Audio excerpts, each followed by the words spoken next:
Welcome to the Harvesting Wisdom podcast. Together we explore the vast landscapes of life, delving into the rich soil of experiences, sowing the seeds of curiosity, and harvesting the profound wisdom that each episode unfolds.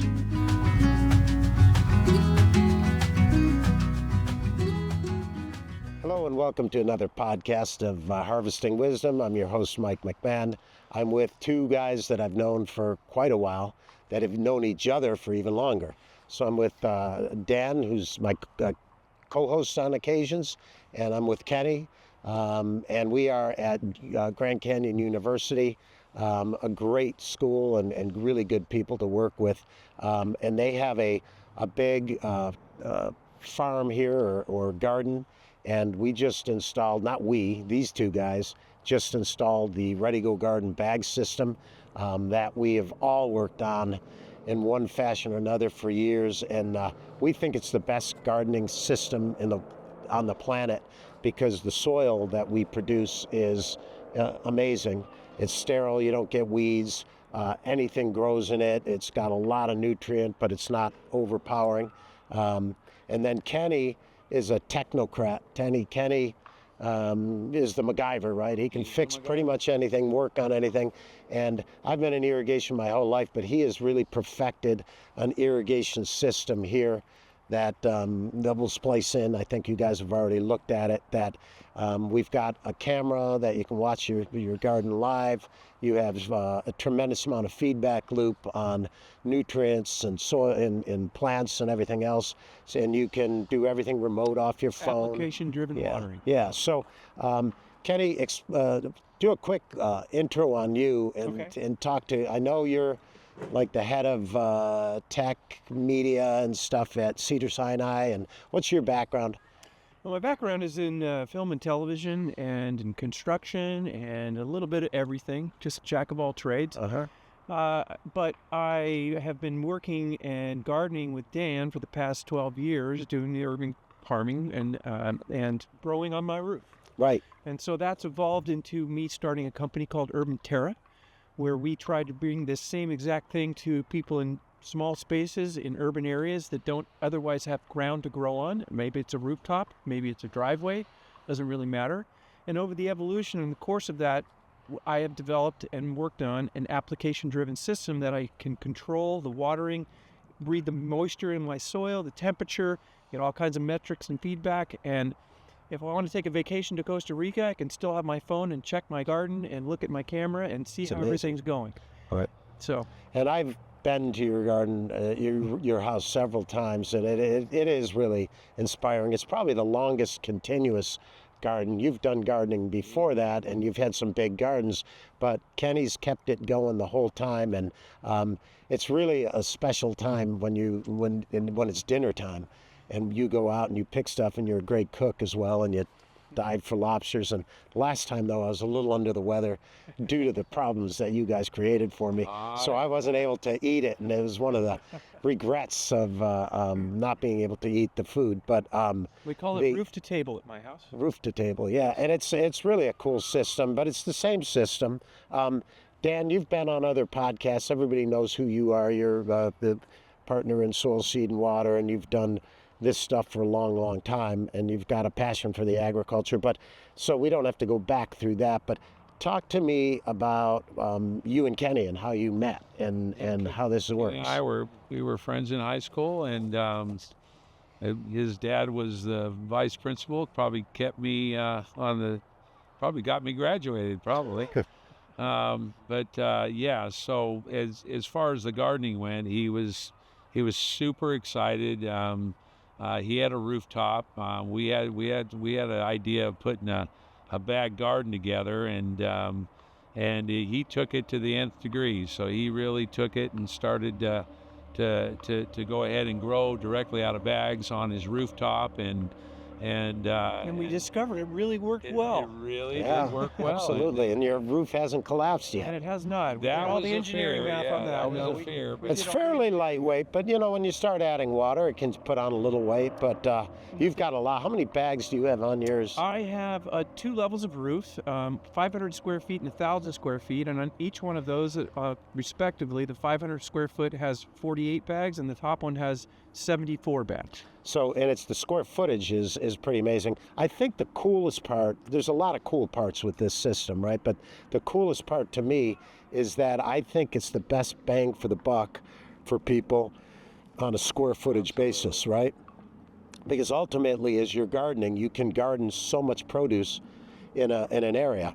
And this thing is only, it's a little more than 4 inches when we put in our new bag. So we've gone from 1 cubic foot bags to 1.5, which you use anyway. I do. But that 1.5 gives us 50% more almost for the same price, because it's the same cost to us. Our labor to put it in that bag, the bag's a little more, the amount of extra soil's a little more, but kind of the same setup. So I think what's kind of cool about all of this is, Dan, you had your early years with some of the guys who aren't even with us anymore, a lot of good farmers, soil scientists, seed guys, and you played with this formula. Then I got involved with it when we had the community garden in town, and we sold a bunch of these, and we to market and figure out how to sell these things.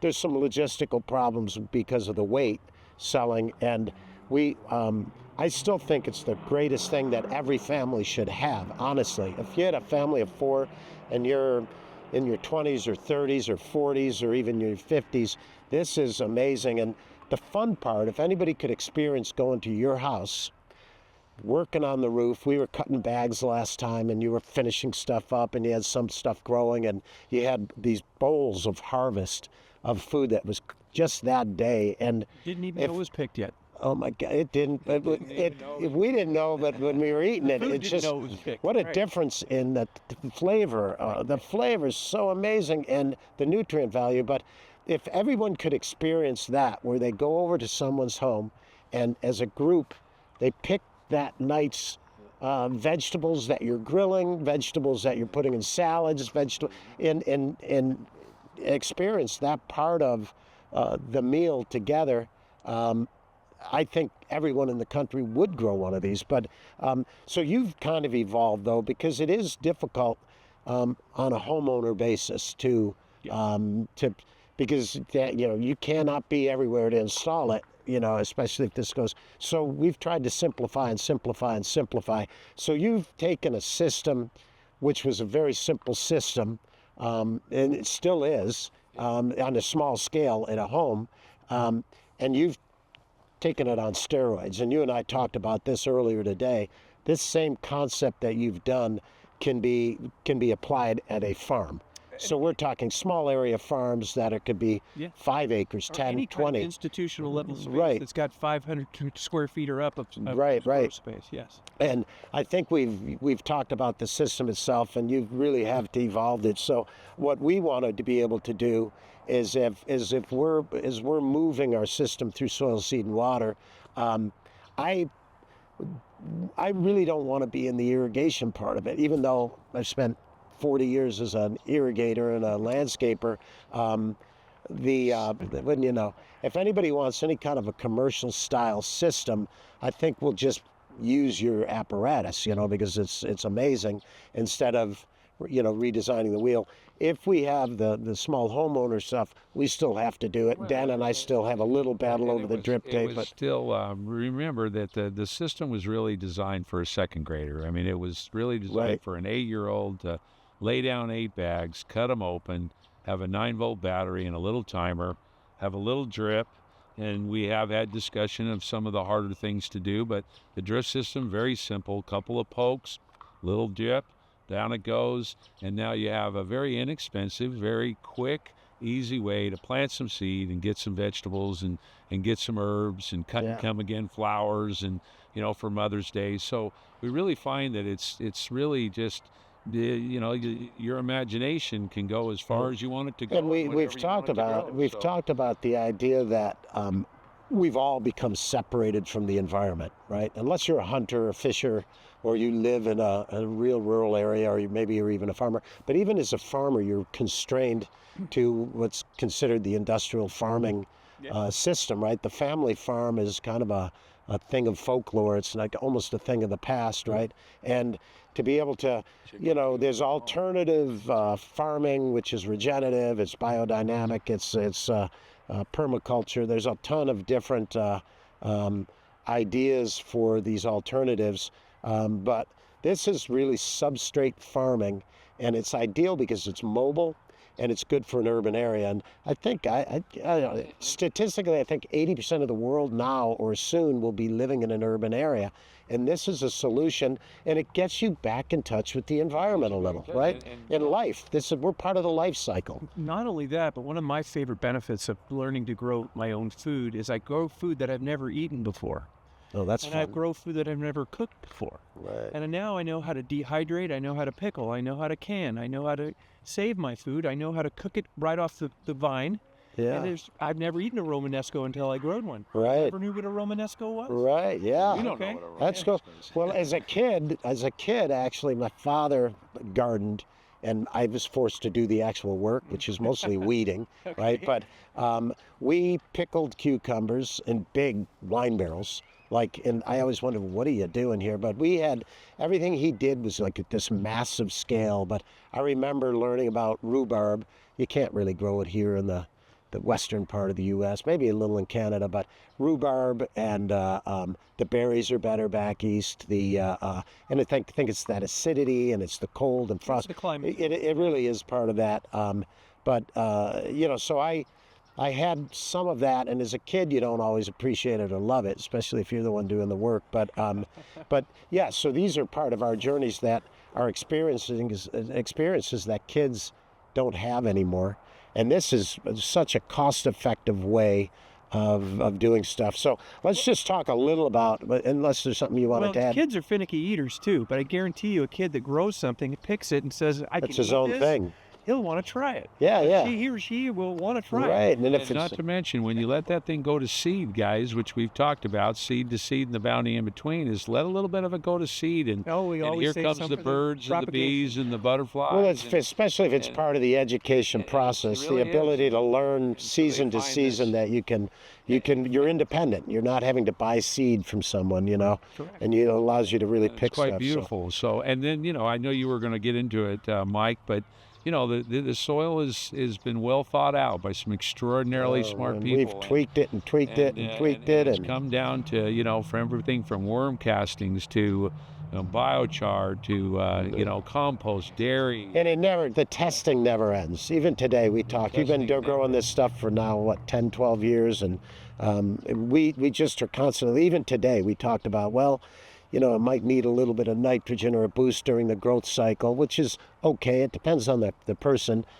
We like to use organics. We think that the super booster additive is good, but in a situation like this, you got different zones we can play, and we're always playing. You're working with the universities and doing soil tests. We have a different combination of this that we do, saving water with drought blends. So to me, it's all cool, fun stuff. One of the things our product does is it integrates a dosing pump, so you can put liquid versions of whatever macro and micronutrients Right. that your soil needs right into the drip. Yeah, yours is a really And the first sophisticated thing we did thing. for this garden was to take a soil test. It was a simple soil test. It's a home kit, literally.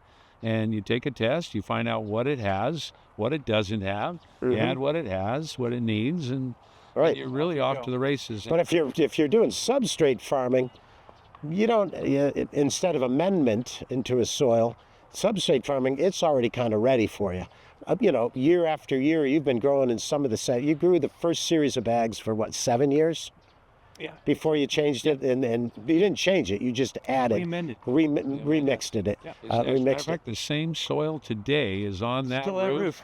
that we put up there originally. Right. Some gets eroded with wind or There's rain, attrition. There's always but attrition with it. you're adding in, and our concept is to add back in the super booster, which is the nutrients and all of these extra minerals that we've added. And it's really, if you think about it, that's not charges the battery, not even soil. 20% of our bag. But Sometimes you just take a new bag and add a couple of 2, 3, 4 handfuls with the new planting, and you're off to the races again. Again, you always want to take a little test, check it out, make sure you have what you're supposed to have to get started. But it's basically was designed simply for a second trader to get after it, get growing, and it can move on all the way up. And so we're running out of daylight. My fault, because I had to go back and forth. But talk real quickly about this GCU garden right here. This is Grand Canyon University, and Grand Canyon has been absolutely amazing for us to work. We've done conferences here, and they're amazing people. They're so positive.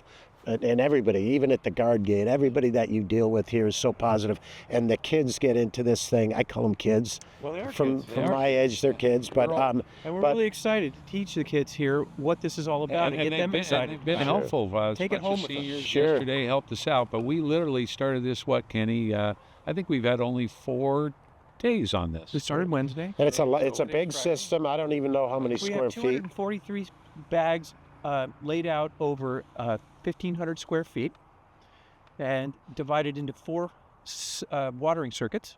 Okay. And each one of them controllable via Wi-Fi. Right. And tomorrow you're planting.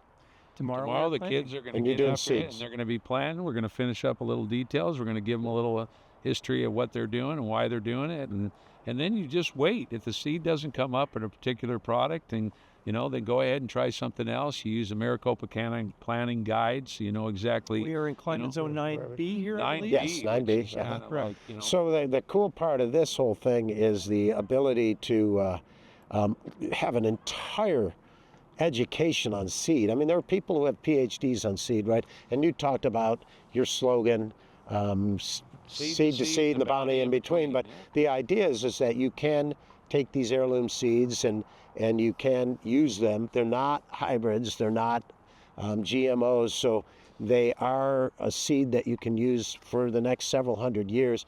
But that's part of it. So you can learn to seed bank.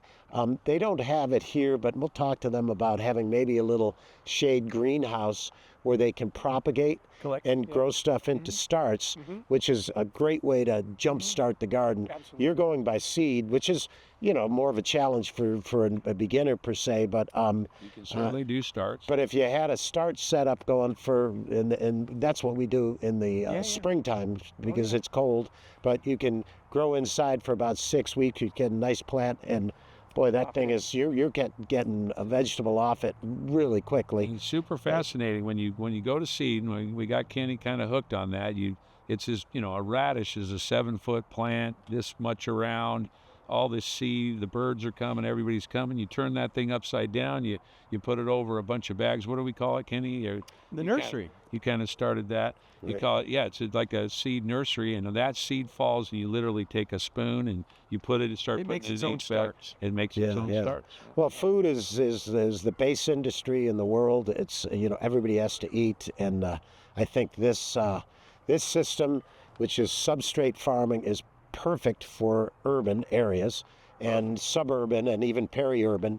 And then this same system can be kind of replicated with in agriculture. If you had a bigger garden where you were doing 1,000-foot rows and you were doing windrows, now you can use some of this. I don't think I'd use the substrate because this is extremely high real estate, high dollar real estate here. But we would use probably the majority of what we have in this bag, some of the key components, and based on the soil that we were blending it with, you can take the same concept, same system, and now you can grow windrows, and you can also grow perennials and other items with this. So it's pretty cool. Soil, I've used it in raised beds and corrugated beds. I've used it in canvas containers. And it's versatile soil. We and Dan and I are huge believers in the bag system. we've had, some people like, why is it in a bag? It's not as pretty. I think it's gorgeous. Well, It's reflective. It was always It 1,100. keeps the price down, right? 1,100 bags, basically an hour. We can have 1,100 bags in a bag on a semi going wherever it needs to go. And if they have a hose bib, we're off to the races. And if GCU's in 2 years says, hey, we want it moved over here, okay, we'll move it. You don't lose your asset value. And these other parts of the garden, which are also really cool, but they're planters. They're raised bed planters. They're permanent fixtures. But the cost of that is more than the cost of this whole garden. So in less than 90 days, you're growing a better vegetable faster, and And you're giving them the dirt and the container to grow it in. no dirt, soil.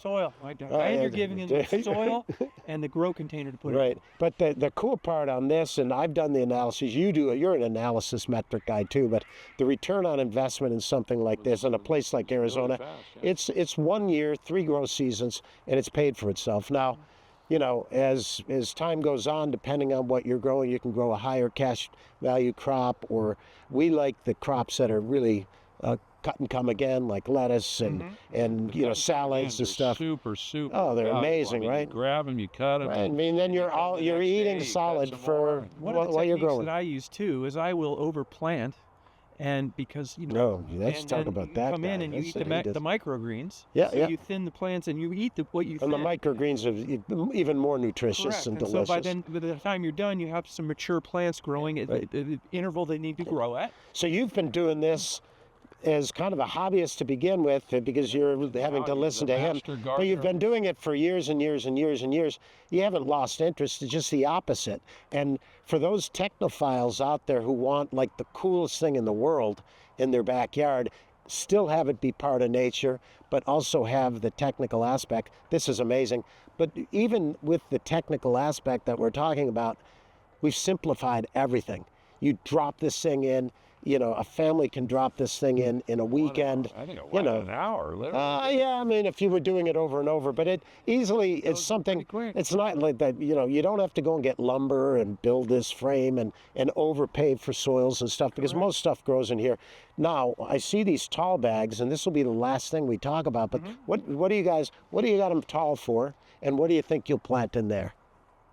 We got them tall because we want a deeper root system. crop. Right. So carrots, any root vegetables. Broccoli tends to like dark, deeper. Artichokes. Now, that being said, we've grown artichokes. The little trees he has. So I gotta give him kudos on one thing right now. How many years for artichokes at your place? Oh, they have had the same artichokes now going on 5 years. 5 years. They're a perennial. They're a great group. Like You 20 can't kill 'em. artichokes, and here they come, and we brought them home from California But here to that's Arizona. a good reason to talk about why I have multiple circuits on my garden. Is Because they artichokes are have so different thirsty need. Yeah. That if I had one circuit and I had to keep my artichokes alive, I'd drown everything. Well, I was there, I don't know how many years ago we went to the roof. It was probably 7 or 8 years ago, where I was standing there, and you were there, and I was as high as I could reach, and the corn was 4 feet taller. No, I'm not a smart plant to grow in our bag, but the fact is it grew. It can 4 happen. inches of soil. And the carrots, by the way, are delicious, but they only grow about 4 inches. Well, they hit the bottom, but they are. and they don't know what to do. So you still get carrots. You can make carrot juices and shred them up or whatever. Yeah. But that's why we chose to Well, I use think the they're deeper even bags. tastier. But yeah, I see it. So We that's want a deep root crop in those bags. yeah, great. And it's another way of doing it He has without. trees. He has what? You have orange trees. You have It's another great way of doing it without a container. That's the whole point. This is true substrate farming. So Correct. anyway, and the last we one are- too, I want to just bring up just real quick, is he has strawberries. How many years for the strawberries? Well, they've been going on for 5 years now. now 5 years have again, you the added a strawberries little come back here. magnesium or anything to get it a little more acidic? You've got more acidic water where you are than we do. I But test the soil. That includes a pH. okay. Okay, and so if I necessary, I'll add acid. I typically add those into the berries and the grapes and the stuff like that. So strawberries included. But that also can go in liquid form right into the. I don't know if I showed you this to these guys, but I went to Costa Rica as a planning meeting for one of the companies, and I took a whole bunch of people, and I'm driving through Costa Rica, which, by the way, is amazing because you don't even need soils.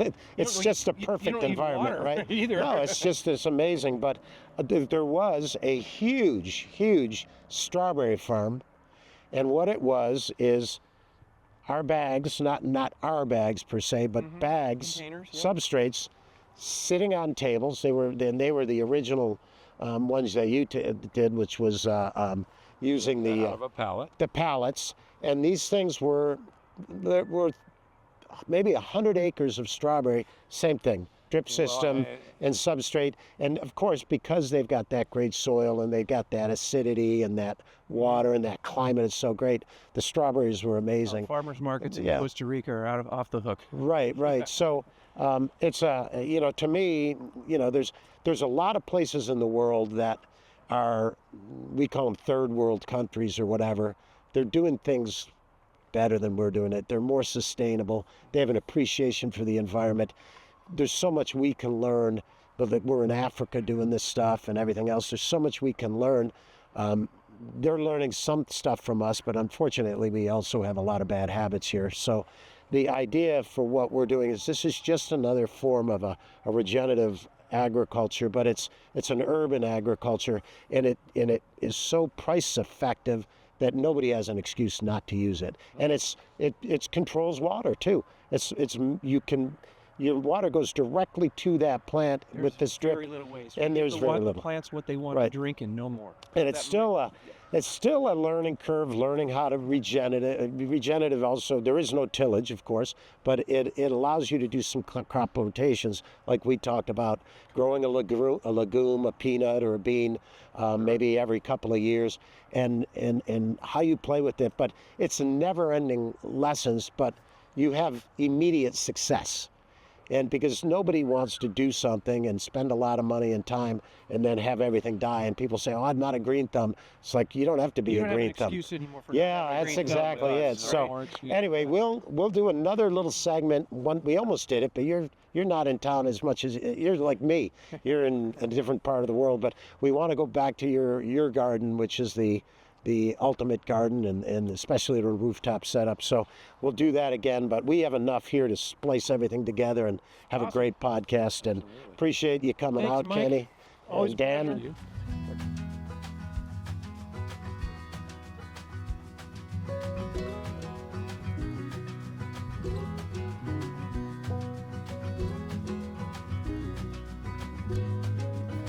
Thank you for joining the Harvesting Wisdom podcast. Click subscribe and like for ongoing insightful conversations. Explore our webpage for show notes and additional resources. Visit our guests' webpage for deeper insights. Your engagement is the foundation of our journey, and until next time, keep pursuing wisdom.